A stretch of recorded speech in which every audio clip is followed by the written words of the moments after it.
주시옵소서. 감사드리며 살아계신 예수님의 이름으로 기도드리옵나이다. 아멘.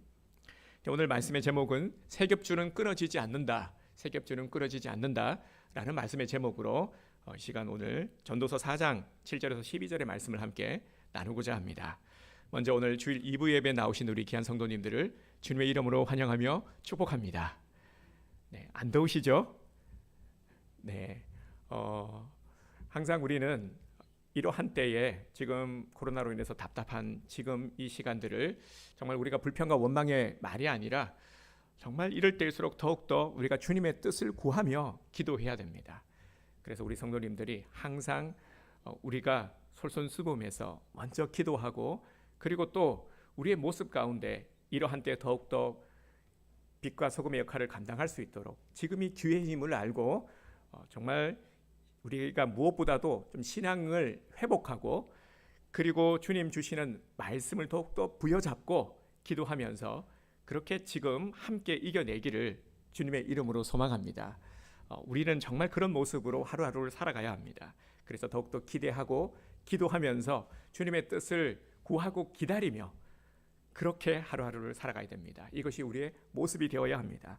오늘 말씀을 통해서도 더욱더 우리를 연단하시는 그리고 우리를 이끌어 가시는 주님의 그 계획하심을 분명히 우리가 깨달아 알기를 원합니다.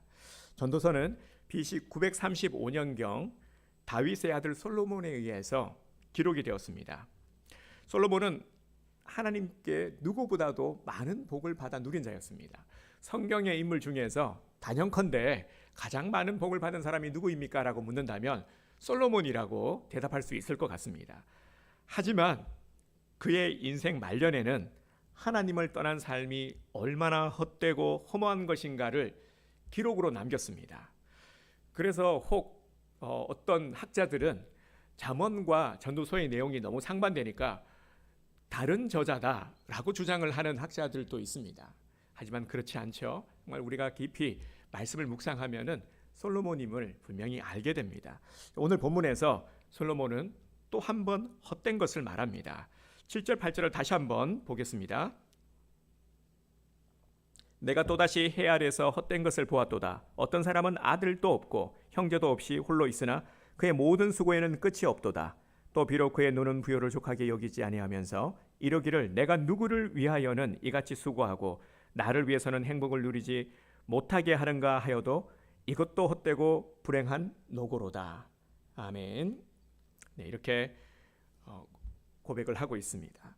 솔로몬이 본 허무한 것은 홀로 수고하고 애쓰는 자의 결말이었습니다.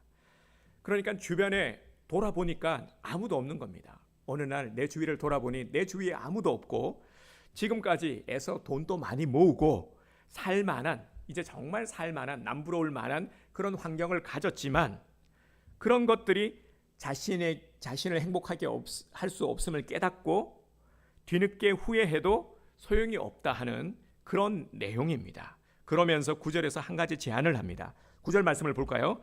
두 사람이 한 사람보다 나음은 그들이 수고함으로 좋은 상을 얻을 것이라. 아멘. 정말 두 사람이 한 사람보다 낫다 하는 말이 사실일까요? 요즘 보면은 우리 신조어 중에서 혼족이라는 단어가 있습니다. 다 알고 계시죠? 혼족. 언제부턴가 1인 가구가 늘어나면서 생겨나게 된 신조어입니다.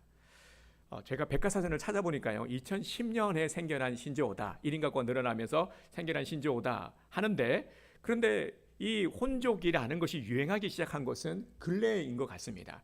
코로나로 인해서 비대면 이 분위기가 조성이 되면서 이제 이 단어가 더 많이 사용되기 시작을 한 것 같습니다. 그래서 요즘 여기에 더해서 혼밥, 혼술, 네, 아마 다들 들어보셨을 것 같습니다. 제가 검색을 해봤는데요, 혼밥, 혼술이라는 이 상호명이 정말 많은 것을 알게 되었습니다. 그러니까 전국에 음식점, 술집 이 포함해서요, 간판명이 혼밥, 혼술인 겁니다. 궁금하신 분들은 한번 검색을 해보시길 바랍니다. 정말 많이 나오더라고요. 그만큼 지금 이 시대를 반영하고 있다라는 생각이 듭니다. 지금의 분위기를 말이죠. 혼족이 두 사람이 한 사람보다 낫다라고 하는 이 솔로몬의 이야기를 듣는다면 무슨 생각을 할까요? 지금의 분위기가 이러한데, 그죠? 혼자에 익숙해져 가는 이 분위기 속에서 이런 솔로몬의 이야기를 듣는다면 과연 감흥이 있을까? 들을까? 자, 여러분들의 생각은 어떻습니까? 11절에서도 두 사람이 낫다라는 말을 계속하고 있습니다. 또 두 사람이 함께 누우면 따뜻하거니와 한 사람이면 어찌 따뜻하랴. 아멘. 우리 주변에도 보면은 우리 청년들 중에서도 독신주의자들이 있습니다. 결혼을 기피하거나 독신을 고집하시는 분들 의외로 상당히 많습니다. 우리 청년 중에도요, 청년 형제 중에도 목사님 저는 혼자 살렵니다. 앞으로 돈 많이 벌어가지고요, 그거 가지고 그냥 제가 하고 싶은 것 하고 그냥 제 마음대로 살고 싶어요 라는 말을 아주 당당하게 하는 형제가 있습니다. 처음 그 얘기를 들었을 때는 좀 당황스럽기도 했죠. 아니 어떻게 이런 이야기를 이렇게 당당하게 할 수 있을까? 그런데 또 조금 생각을 해보면요, 그 형제 입장에서 우리 청년들 입장에서도 생각을 해보면은 또 그럴 만한 그런 또 사정이 있다라는 것을 알게 됩니다. 그래서 그런 얘기를 들었을 때 아유 저 철부지 없는 놈 아직 철 덜 들어가지고 그럴 게 아니라요, 그렇게 대할 게 아니라 이해를 해줄 필요도 있다고 생각합니다. 그러면서 말씀을 듣게 해야 되죠. 성경이 뭐라고 가르치고 있는지를, 그리고 성경적 가치관을 심어주는 것, 이게 또 우리의 역할이 아니겠습니까? 그래서 오늘 또 솔로몬의 입을 빌어서 이렇게 말씀하고 있는 것이죠. 정말 두 사람이 함께 살아가는 결혼 생활이 꼭 필요한 것일까? 독신주의자들이 이 솔로몬의 이야기를 듣는다면 뭐라고 생각을 할까? 결혼 생활을 또 보면은요, 우리 성도들 중에서도 결혼 생활을 잘 유지하고 계시는 분들이라면은 뭐 상관이 없겠지만, 결혼 생활의 불편함과 어려움을 겪는 분들이라면은 솔로몬의 이 말이 조금 불편하게 들릴 수도 있다라는 것이죠. 더 나아가서 12절에서 솔로몬은 한 사람이면 패하겠거니와 두 사람이면 맞설 수 있나니 세 겹줄은 쉽게 끊어지지 아니하느니라. 아멘. 이렇게 말씀을 하고 있습니다. 그러니까 혼자보다는 두 사람보다는 세 사람이 더 낫다 하는 것이죠. 그러면 오늘 본문을 통해서 솔로몬이 말하고자 하는 핵심의 내용은 무엇일까요? 하나님은 오늘 이 본문 말씀을 통해서 우리에게 무엇을 깨닫게 하시고자 말씀하고 계시는 것일까요? 우리 인생은 홀로 만들어질 수 없습니다. 우리는 혼자 이 세상을 살아갈 수 없습니다. 왜냐하면 하나님께서 그렇게 만드셨기 때문입니다. 그래서 우리가 창세기의 말씀, 성경은 창세기부터 시작을 하잖아요. 창세기의 말씀을 보면은 태초에 하나님께서 천지를 창조하신 것과 그리고 사람을 만드신 내용이 나옵니다. 사람을 만드실 때에 뭐라고 말씀을 하셨냐면은 인간이 독고하는 것, 홀로 지내는 것이 좋지 않기에 돕는 배필, 돕는 자를 만드셨다라고 분명히 말씀을 하고 있습니다. 전도서는 인생 멘토 솔로몬이 전하는 실패하지 않는 인생을 사는 비결, 더 나은 삶을 사는 비결을 담은 지혜서입니다. 그래서 잠언의 말씀과 그리고 노년에 쓴 이 전도서의 말씀을 함께 말씀을 묵상하면은 우리 전 인생의 영역을 우리가 다 조명해 볼 수 있게 되는 것이죠. 본문에서 솔로몬은 실패하지 않는 인생을 살기 위해서 우리 곁에 동력자가 필요하다 하는 사실을 일깨우고 있습니다. 혼자서는 살 수 없다. 혼자서는 감당할 수 없다. 혼자라고 생각하는 것은 좋지 않다. 함께 해야 된다 하는 것을 계속해서 지금 말을 하고 있습니다. 우리는 우리 인생의 대선배이자 신앙의 대선배인 솔로몬의 말에 귀를 기울여야 합니다. 이는 또한 하나님께서 우리에게 말씀하는 것이기 때문입니다. 우리에게는 동력자가 반드시 필요합니다. 동력자라는 것, 여러분 동력자가 무엇입니까? 돕는 자, 곁에 있는 자, 함께하는 자, 동력자인 것이죠. 동력자가 필요한데요, 먼저는 우리 가정에서 동력자가 필요합니다. 9절에서 10절 말씀을 9절만 한번 볼까요? 두 사람이 한 사람보다 나음은 그들이 수고함으로 좋은 상을 얻을 것이라. 아멘. 두 사람을 강조하고 있죠. 두 사람은 가정을 시작하는 부부입니다. 그러니까 동력의 시작은 시작은 부부에서부터 시작을 하는 것이죠. 부부가 서로 동역함으로 뭐라고 말씀하고 있습니까? 그들이 수고함으로 무엇을 얻는다고요? 좋은 상을 얻을 것이라 분명히 말씀을 하고 있죠. 부부가 서로 동역함으로 좋은 상을 받게 됩니다. 본문에서 좋은 상이란 부부가 서로 사랑하고 위함으로 누리게 되는 행복인 것이죠.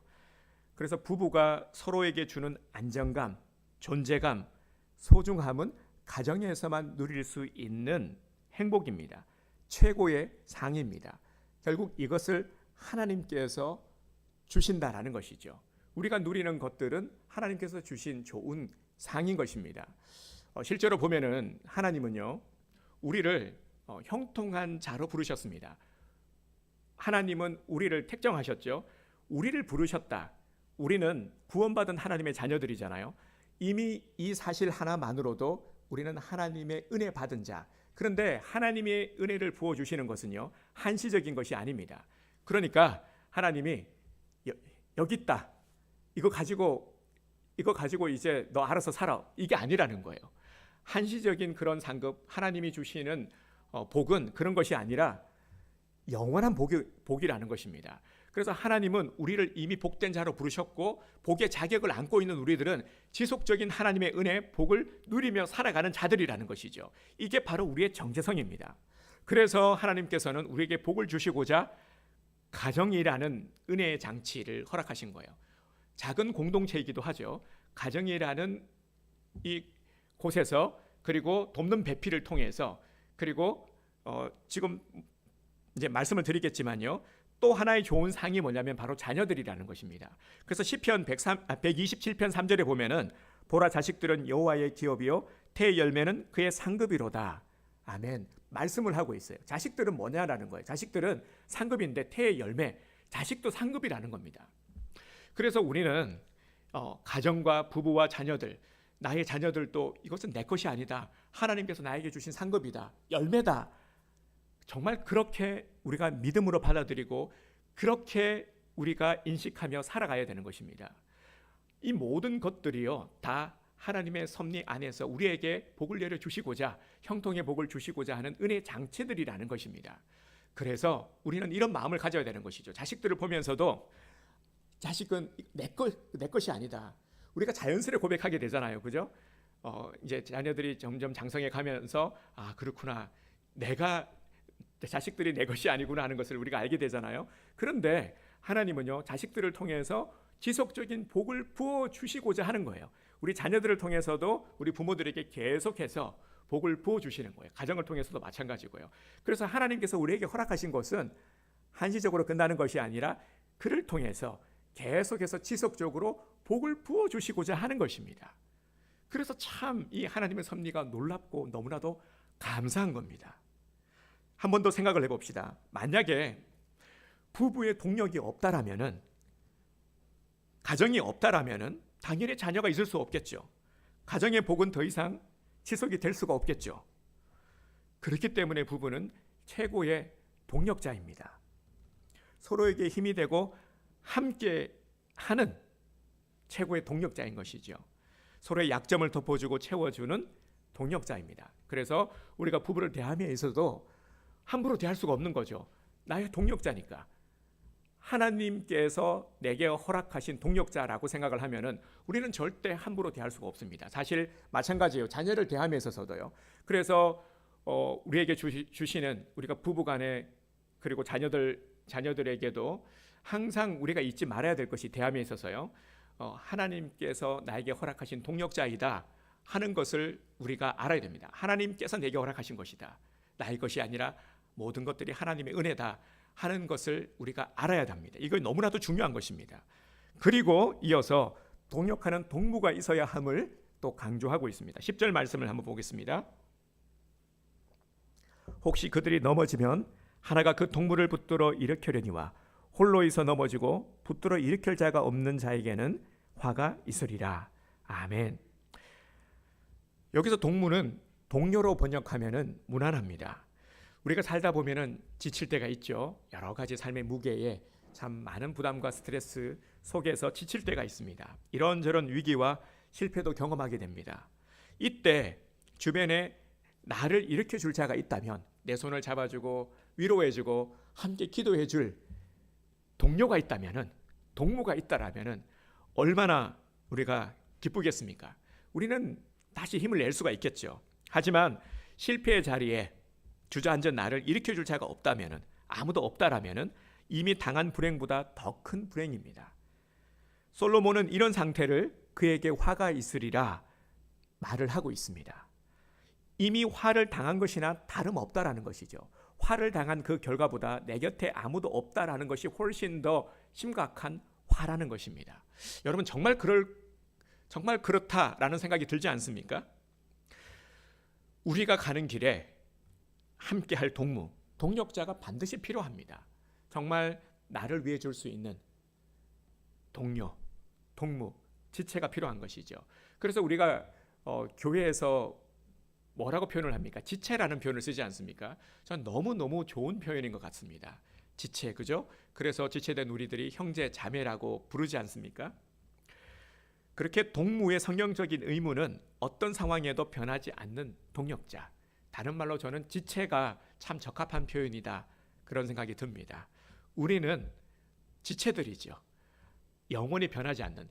세상에서는 세상의 집단은 이익 집단이잖아요. 회사도 그렇고, 그죠? 회사의 이익을 추구하는, 이윤을 추구하는 공동체입니다. 그런 공동체는 그런 목적을 가지고 모였기 때문에 사실 영원할 수가 없죠. 그러기가 어렵습니다. 마음을 나누기가 참으로 어렵고 그럴 여건도 되지 않고. 그런데 우리 교회 공동체는 그렇지 않습니다. 동무가 되도록, 지체가 되도록 하나님께서 우리 온두림 교회를 허락하셨어요. 서로 위로해 줄 수 있도록, 함께 기도해 줄 수 있도록. 얼마나 좋습니까? 누가 아픈데 기도해 줍니까? 우리는 조금만 아프면은 기도해 주세요 하잖아요, 그죠? 그리고 함께 기도해 줄 수 있고 위로해 줄 수 있고 괜찮으세요라고 말 한마디 건넬 수 있고, 그리고 또 내가 도와줄 수 있는 일이 있으면은 어떤 계산하지 않고 도와줄 수도 있고. 이게 바로 동무죠. 이게 바로 지체죠. 또한 신앙의 동력자가 필요합니다. 12절을 보겠습니다. 한 사람이면 패하겠거니와 두 사람이면 맞설 수 있나니 세 겹줄은 쉽게 끊어지지 아니하느니라. 아멘. 우리의 삶은 전쟁의 연속입니다. 보이는 적과 싸우는 전쟁이기도 하지만 보이지 않는 세력과의 전투, 싸움이기도 합니다. 여러분, 보이는 적이 무섭습니까? 보이지 않는 적이 무섭습니까? 보이지 않는 적이 훨씬 더 무섭습니다. 그러기에 우리는 더욱더 동력자의 도움이 필요합니다. 혼자서 전쟁을 치른다라고 생각을 해보세요. 얼마나 무섭고 얼마나 끔찍합니까? 혼자서 감히 무서운 세력들과 맞서서 싸울 수가 있겠습니까? 그래서 하나님께서는 공동체를 허락하신 거예요. 그래서 교회를 허락하신 거예요. 혼자서 이 치열한 인생 전투를 벌일 수 없기 때문에 우리를 사랑하시사 공동체를 통해서 우리를 하나 되게 하시고 함께 맞서 싸워 나가도록 하신 겁니다. 당연히 많으면 많을수록 좋겠죠. 내 지체들이, 나와 함께 할 수 있는 동료들이 많으면 그만큼 더 강해지는 법입니다. 오늘 요절 말씀이기도 하죠. 우리 12절 말씀 한 목소리로 함께 우리 선포하도록 하겠습니다. 시작. 한 사람이면 패하겠거니와 두 사람이면 맞설 수 있나니 세 겹줄은 쉽게 끊어지지 아니하느니라. 아멘. 네, 영적인 세 겹줄, 우리 3겹줄, 3겹줄, 그죠? 근데 제가 이제 가급적이면 성경 그대로 3겹줄이라고 표현을 쓰고 있는데요. 네, 3겹줄 그러니까 자꾸 삼겹살이 생각이 나가지고, 네, 3겹줄이죠. 영적 3겹줄은 그 어떤 세력도 막아낼 수 있습니다. 이게 바로 3겹줄의 의미입니다. 혼자가 아닌 함께라면은 우리는 더 강할 수 있다라는 것이죠. 성경은 오늘 계속해서 이것을 우리에게 일깨워주고 있는 것입니다. 우리의 삶이 영적 전쟁이라 하는 것, 이거 정말 잊지 말아야 됩니다. 우리는 다 알고 있고 느끼고 있습니다. 매일의 삶을 살아가면서, 그죠? 어떨 때 느끼냐면요, 우리가 한계에 부닥칠 때, 그럴 때가 있어요. 정말 내가 기대했는데 기대대로 되지 않을 때, 어떤 사람에게 기대를 했는데 실망하게 될 때, 그럴 때 우리는 한계라는 것을 느끼게 됩니다. 아, 세상이 내 기대대로 되지 않는구나. 자꾸 이런 일이 반복되다 보면은 낙심의 마음이 들게 되죠. 자꾸 실망하게 되고, 그죠? 그런데 세상은 그럴 수밖에 없는 것입니다. 죄성이 가득한 사람들, 죄로 가득한 사람들이 살아가는 죄된 곳이 세상입니다. 그러다 보니까 세상을 지배하는 원리는 하나님의 선하심이 아니라요, 악한 거짓 것들이 난무할 수밖에 없는 것이죠. 이것을 우리가 이 원리를 알아야 됩니다. 그래서 영적인 전투가 벌어질 수밖에 없는 것은 선한 우리들이 이 악한 세대, 악한 세상을 살아가야 하는 것이죠. 그러다 보면 당연히 충돌할 수밖에 없는 것입니다. 내가 신앙을 가지고 너무 편안해, 아무 일도 없어. 그게 더 이상한 거죠. 내가 신앙을 가지고 살아가는데 너무 힘들어요. 목사님 정말 신앙생활 하기 너무 힘들어요. 정상이라는 거예요. 내가 신앙을 가지고 사회생활하기 너무 힘들어요. 정상이라는 겁니다. 이런 전투를 우리가 벌여 나가는 겁니다. 어떻게 해요? 혼자가 아니라 함께 도와주세요, 기도해 주세요, 이런 일이 있어요, 상사와 갈등이 있어요, 어떤 일을 진행하는데 자꾸 신앙적인 부분하고 신앙적인 마음의 양심이 거리낌이 있어요, 어떻게 해야 될까요? 계속 고민해야죠. 묻고 뜻을 구하고. 이 모든 것들이 다 영적 전투라는 것입니다. 그래서 잠시 긴장을 늦추면 어떻게 됩니까? 그러면 큰일 나는 거예요. 우리는 점령당하고 마는 겁니다. 악한 세력들에 의해서. 우리의 신앙을 위협하는 세력들은요, 결코 만만치 않은 존재들입니다. 쉽게 물러서는 존재들이 아닙니다. 우리가 간단하게 이길 수 있는 세력들도 아닙니다. 그래서 성경에 제가 오늘 우리 주보에도 제가 적어놨는데요, 이들의 정체에 대해서 성경은 아주 구체적으로 우리에게 소개를 하고 있습니다. 먼저 디모데전서 4장 1절에서 2절을 보면은 이들의 정체는 미혹하는 영, 거짓의 영, 그리고 귀신의 영이라고 소개를 하고 있습니다. 또 두 번째 부분 함께 봐주시면 될 것 같습니다. 마태복음 24장 11절에서 12절, 그리고 24절에서 28절에 보면은 거짓 선지자, 이들은 거짓 선지자들이다라고 소개를 하고 있습니다. 그리고 세 번째로 에베소서 2장 2절에 보면은 이들은 세상 풍조를 따르고 공중의 권세를 잡은 자들, 공중의 권세 잡은 자들이라고 소개를 하고 있습니다. 그리고 네 번째 요한일서 4장 1절에서 6절을 보면은 이들은 적그리스도의 영이다라고 소개를 하고 있습니다. 이렇게 한마디로 다 악한 영들이죠. 이 악한 영들이 이만큼 많고 이만큼 세력이 강하다는 겁니다. 그래서 성경을 통해서 우리는 분명히 이 보이지 않는 세력들, 악한 영들이 우리를 괴롭히고 있음을, 이 세상을 지금 지배하고 있음을 우리는 알아야 합니다. 그래서 이들을 이기려면은 어떻게 해야 되느냐? 피하면 되죠. 피할 수가 없다니까요. 피할 수도 없고요, 도망갈 수도 없는 겁니다. 반드시 싸워야만 합니다. 그러려면은 어떻게 해야 됩니까? 우리가 성령으로 무장할 수밖에 없는 것이죠. 무장된 자들이 연합해서 함께 싸워야 하는 것입니다. 손자병법에 보면은 아주 유명한 말이 있죠. 지피지기 백전백승이라는 말이 있습니다. 상대를 알고 나를 알면은 100번 싸워도 위태롭지 않다 하는 그런 뜻입니다. 마찬가지입니다. 우리는 악한 영들의 실체를 알아야 됩니다. 알아야죠. 적을 알아야 우리가 대비할 수 있죠. 적을 알아야 싸울 수가 있는 것 아니겠습니까? 적을 모르면은 우리는 100번 싸워도 100패할 수밖에 없는 겁니다. 그래서 얼마나 상대가 악한지를, 강한지를, 얼마나 교묘한지를 우리는 알아야 합니다. 성경은 계속해서 우리에게 이것을 일깨워주고 있습니다. 그리고 또 우리가 신앙생활을 하다 보면은 이 악한 세력들이 있다라는 것을 알게 되고, 그리고 분명히 깨닫게 되죠. 이 악한 세력들이 얼마나 무서운 존재인지를 우리는 분명히 알게 됩니다. 그래서 우리가 영의 눈을 뜨게 되면은요, 말씀을 통해서 우리가 분별을 할 수 있게 되면은 이제 보이는 거죠. 그 이전에는 육적인 것들로 나에게 주어진 문제를 해결하려고 했는데, 그러다 보니까 힘만 빠지고 안 되더라는 거죠. 내가 이걸 놓치고 있었구나. 내가 지금 이 육의 싸움을 계속 벌이고 있었구나. 육의 싸움이 아니라 이건 영의 싸움인 거구나. 영적으로 내가 이걸 준비하고 대비하고 싸워야 하는구나. 우리가 알게 되는 거죠. 그때 알지 못했던 것을 이제 말씀을 통해서 깨닫게 되는 겁니다. 그러면 이제부터는 제대로 된 싸움을 할 수가 있는 것이죠. 그 준비를 우리가 해나가고 있는 것입니다. 그런데 이 싸움을 나만 외롭게 혼자 하지 않도록 주님께서는 나를 배려해 주셨구나. 내 주위를 둘러보니까 나와 함께 할 수 있는, 싸울 수 있는 동력자들이 있네. 바로 이겁니다. 이걸 지금 주님께서 알도록 우리에게 말씀하시는 것이죠. 우리는 싸울 준비를 해야 됩니다. 도망갈 수도, 뒤로 물릴 수도, 피할 수도 없습니다.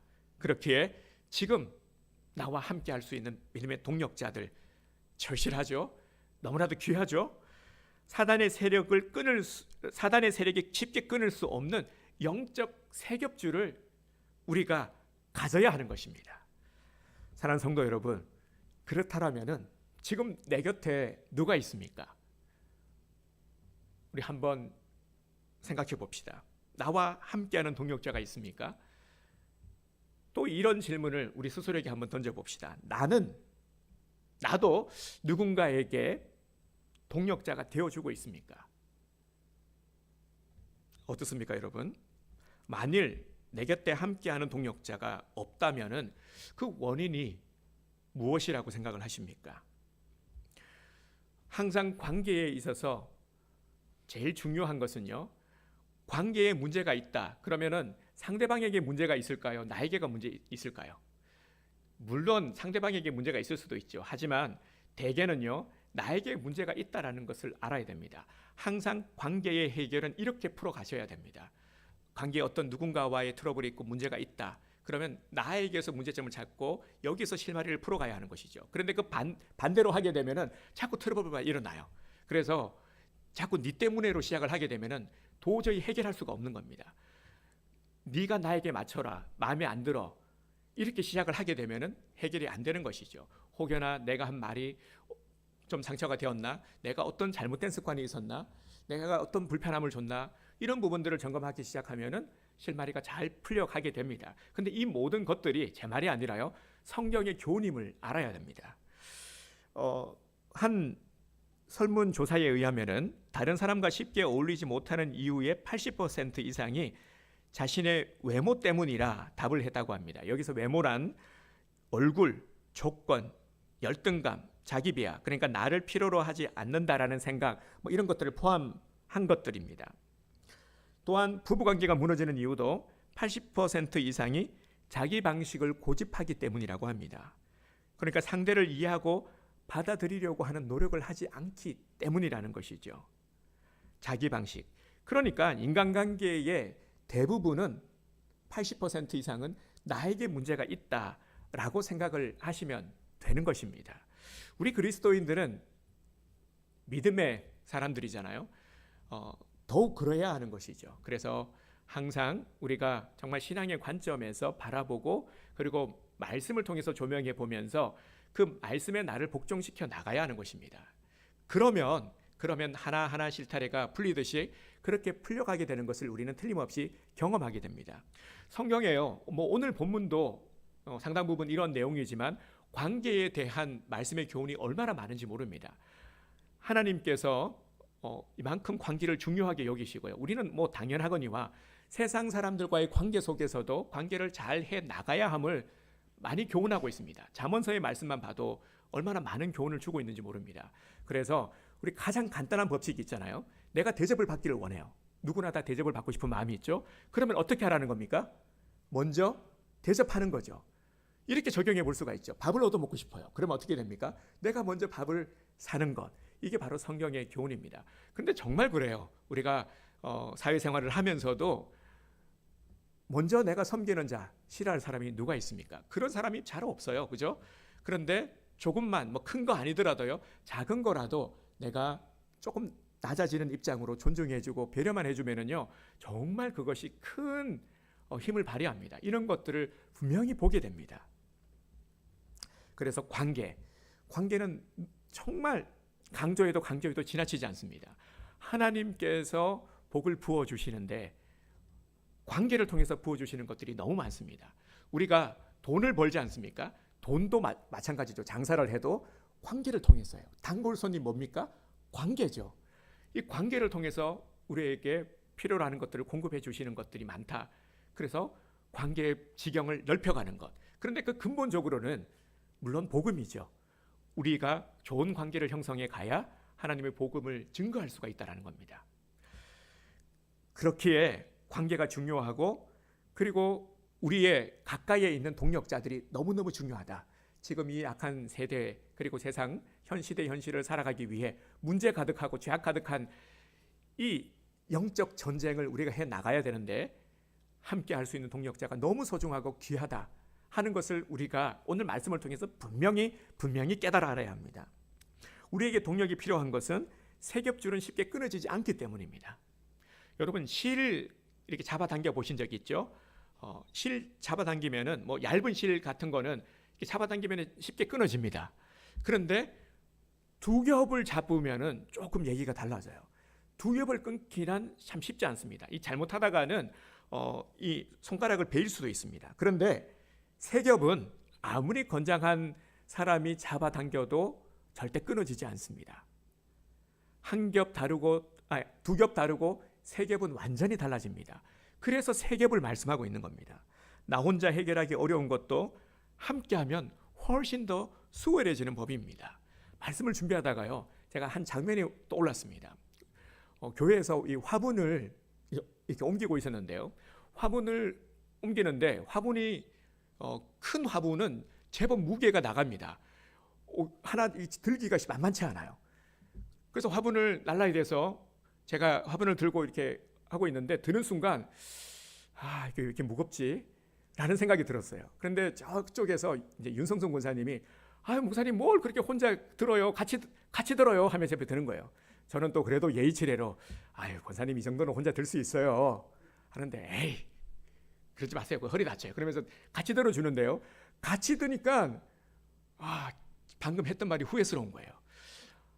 이렇게 그냥 들고 수월하게 가면 되는 걸 내가 왜 그렇게 폼 잡고 있었나 그런 생각이 들었습니다.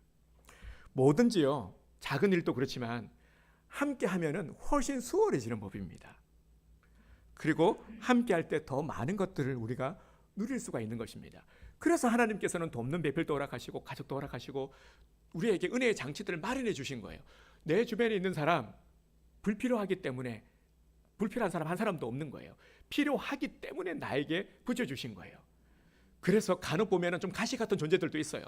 다 내 마음에 들지는 않아요. 그죠? 그런데 우리가 믿음의 관점으로 바라봐야 되는 거예요. 세상 관점으로 바라보게 되면 계속 밉고 계속 관계가 좋지 않고 불편함을 가지게 되잖아요. 그런데 그 가시 같은 사람도 믿음의 관점으로 바라보면 하나님께서 필요하기 때문에 나를 연단시키기 위해서 허락하셨구나. 그래서 제가 청년들에게 그런 얘기를 많이 했습니다. 직장 상사 중에서 진짜 마음에 안 드는 사람이 있을 거다.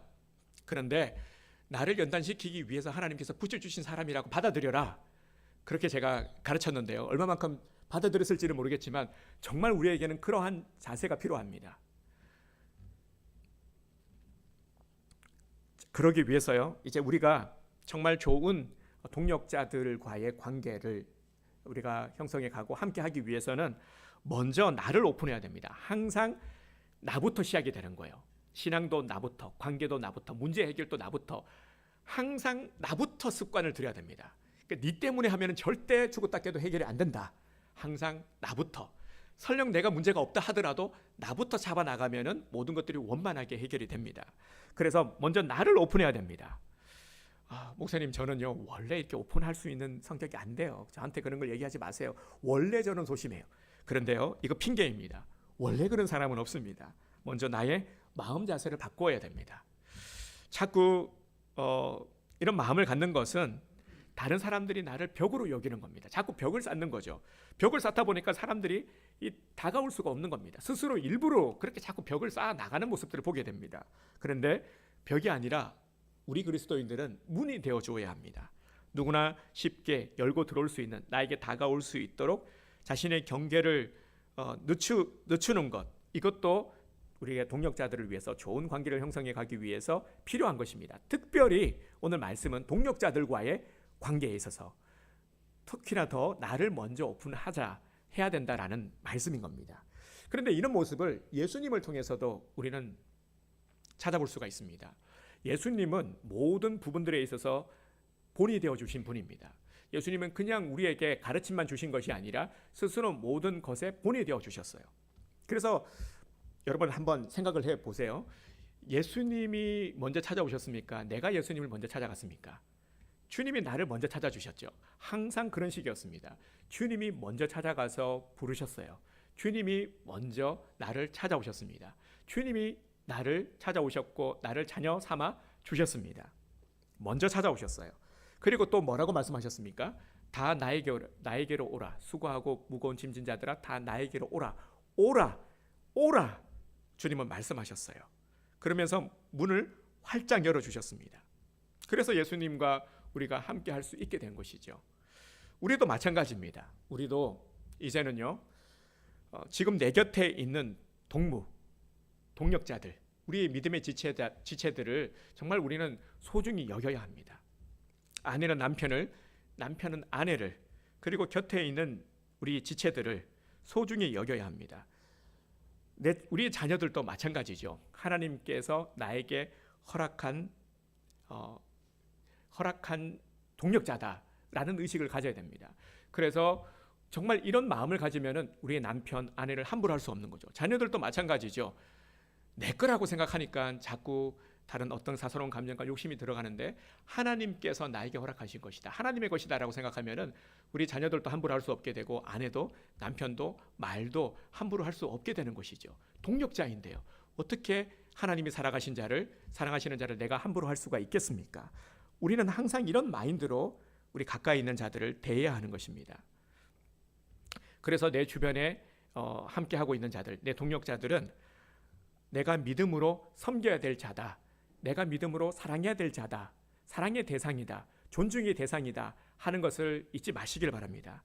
그러면 모든 관계가 다 원만하게 형성해 나가게 되고요, 자연스레 우리는 믿음의 아군을 얻게 되는 겁니다. 함께 할 수 있는 세겹줄을 형성해 나가게 되는 거예요.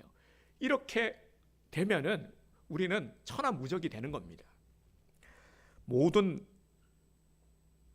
동력자들은 믿음의 줄로 묶일 때에 쉽게 끊어지지 않는 법입니다. 앞서도 말씀을 드렸지만 세겹은 끊을 수가 없는 겁니다. 이게 바로 세겹의 의미입니다. 그래서 우리는 먼저 예수님과 한 겹이 되는 거예요. 저는 아무도 없는데요, 저는 혼자예요, 외톨이에요, 아무도 없어요, 가족도 없어요. 정말 그렇습니까? 예수님이 계시잖아요. 그래서 예수님과 한 겹, 믿음의 가족들과 또 한 겹, 우리 지체들 말이죠. 그리고 또 우리 신앙의 동력자들과 또 한 겹. 그러면 어떻습니까? 세 겹을 이루게 되지 않습니까? 여기에다가 이제 우리 기도의 동력자들, 기도할 때마다 한 겹 한 겹을 이루어가게 되는 겁니다. 그래서 네 겹이 되고 다섯 겹이 되는 것이죠. 그래서 우리가 함께 기도할 수 있는 지체들이 있다라는 것, 너무너무 귀한 것이죠. 중보의 힘이 얼마나 큰지 아십니까? 우리 최근에도요, 우리 한 권사님이 그런 말씀을 하셨어요. 중보의 힘을 다시 한번 실감하게 됩니다. 정말 하나님께서 이렇게 은혜를 주셨어요. 이런 간증들이 우리 교회 안에서 있습니다. 정말 있어요. 우리가 더욱더 이런 것들을 체험해야 되는 것이죠. 저는 이렇게 말씀을 드리고 싶습니다. 중보 기도자 한 명이 한 겹인 거예요. 그래서 한 명 기도하는 것과 두 명 기도하는 것은 달라요. 세 겹이 되고 네 겹이 되는 것이죠. 이런 선한 욕심을 우리가 가져야 하는 것입니다. 그래서 우리가 부탁만 할 게 아니라 또 우리가 함께 기도해 줄 수 있어야 되는 것이죠.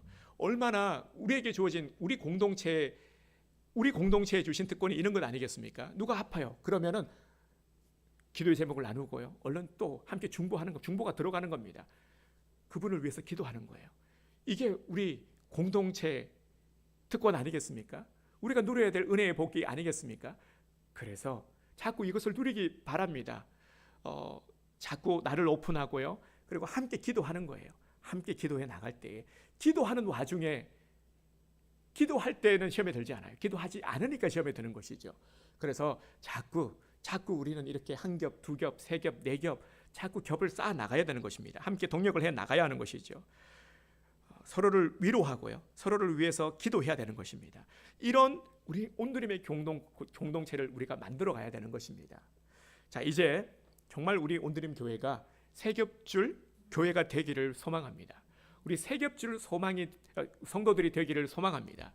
그래서 다른 교회들을 보니까 세겹줄 기도회 이런 것들도 있더라고요. 뭐 이름이 중요한 게 아니라요, 그 의미가 중요한 것이겠죠. 세겹줄의 의미. 그래서 기도 잘하고 못하고 뭐 이런 것들이 중요한 게 아니에요. 형식이 중요한 게 아니에요. 그래서 자꾸 모여서 세겹줄 기도회 해야 되죠. 네겹줄 기도회 해야 되죠. 자꾸 함께 모여서 기도하기에 힘써야 되는 것입니다. 지금은 더욱더 기도해야 될 때입니다. 불평과 원망의 말을 내려놓고요, 더욱더 주님의 뜻을 구하며 기도해야 되죠. 답답하니까 어렵으니까 우리는 기도해야 되죠. 더욱더 주님의 뜻을 구해야 되죠. 자꾸 사람들에게 물으니까 답답한 겁니다. 이 사람 말하는 것, A가 대답하는 것 이럴 거야, 안심했는데 B는 또 다르게 말해요. 그러면 또 멘붕이 와요. 뭐가 맞는 거지? 뉴스를 보니까 또 다른 얘기를 해요. 다른 전문가들의 얘기를 들으니까 또 다른 말을 해요. 유튜브를 보니까 또 다른 말을 해요. 아니, 뭐 어디에 장단을 맞춰야 되는 거지? 이렇게 되는 겁니다. 우리의 채널은 딱 한 군데만 고정하면 되는 것이죠. 그래서 주님의 음성을 듣고 그 말씀 붙들고 함께 우리 겹을 쌓아서 기도하는 우리 온누림교회 성도들 되기를 주님의 이름으로 축복합니다. 우리 마지막으로 우리 네 가지 결단만 하고 오늘 우리 예배를 말씀을 마치고자 합니다. 네 가지의 결단이 뭐냐면요, 대화와 배려와 나눔과 견딤입니다. 우리 주보에 요게 빠졌는데요, 마지막 부분에 써놓을 수 있으면 써놓으시길 바랍니다. 대화, 배려, 나눔, 견딤입니다. 우리가 세겹줄 이루어가기 위해서, 정말 믿음의 동력을 이루어가기 위해서 우리 스스로가 결단해야 될 네 가지가 바로 대화, 배려, 나눔, 견딤입니다.